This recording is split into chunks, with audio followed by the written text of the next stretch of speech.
there's always conflict, there's always challenges, there's always problems. And you've always had this mentality that as one door closes, another opens. When you and I first started our partnership, we'll get into, we had this go online and it pivoted. And you've always been good at that. I mean, where does that come from? I mean, just this amazing positivity, which I know that to be a successful entrepreneur, you have to be positive anyways, because you're always dealing with conflict and disappointment, and you have to find a way to overlook that and then motivate those that are following you, right? Yeah.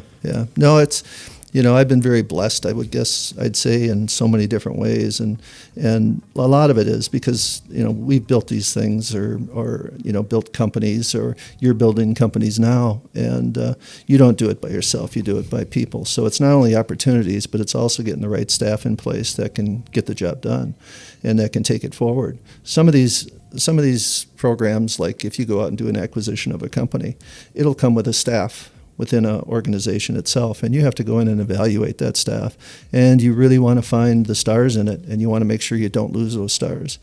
I've always been an advocate for not tearing stuff apart real fast. I know back in my day, it was a lot of acquisitions. A lot of them were hostile acquisitions, and they shut them down and moved production to another facility, or just shut down production and take a label and put a label on another product in a different category, and just, all the people are in wasteland. That's not, I found, how to be successful. I found that leaning on people, putting the right people in place, and you do it. Our team is our known entities. And as we grow, we go out and we're very selective on who we bring on board. We're not, we give people a chance, and without a doubt. But if you empower people, they'll do the right things. And if you give them the vision, this is the other side of it that I think you've done a very good job on, is our people in AFT and any of the organizations, they know what your vision is. They know what you're trying to build. And if you give them that vision, then now you've empowered them to make decisions that can put you into a good light. You don't have one thing I love about your organization is you can take any of your people into any meeting and you come out with a good result. And you're not going to get all the business all the time. But those people are salespeople too, even though they're running projects and doing all sorts of stuff. And it goes on. And that's what I found out early. If you're going to grow an organization, you can't be afraid of growth. You can't be afraid of risk, but you got to make sure that the risk reward is in your favor.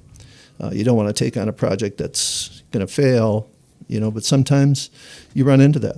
We were early on, we were into some different ventures that I got us into, and they seemed really, really great at first, but some of them turned out not so good.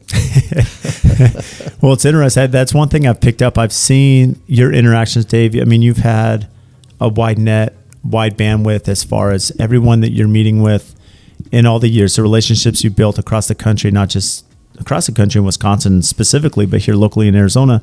And there's this loyalty. You'll meet people, and it's not a blind loyalty, but you believe in them and you see their potential. It's not just where they are now; it's who they can be. And you have a unique ability to see that in people. And I think as a leader, that's really what makes you successful. Is you see where people can become. You saw where I was, and you saw where I could become, or Adam or Andrew or anyone in our company.